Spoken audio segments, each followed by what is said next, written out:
দেখুন পুরো দেখুন রেডি হয়ে গেছে, 3টা লেগ দেওয়া হয়েছে। উপরে যা মানে যেটুকু ছিল মিষ্টি আসল দুধ যা ছিল দেওয়া হয়েছে। এবার আবার একটু ঘি দিয়ে দিচ্ছে। তাহলে আপনারা রাধা অষ্টমীতে বানাবেন। এটা কিন্তু সুন্দর একটা খাবার, একদম ভোগেও দেওয়া যায়।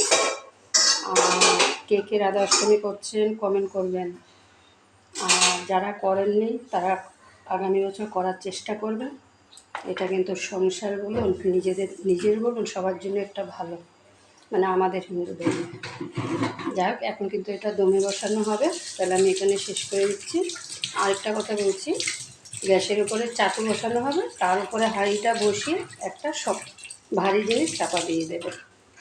ব্যাস রেডি, তারপরে খাওয়ার অপেক্ষা। তাহলে এখানে শেষ করছি। ভালো থাকবেন, সুস্থ থাকবেন, আবার নতুন ভিডিও নিয়ে দেখা হবে।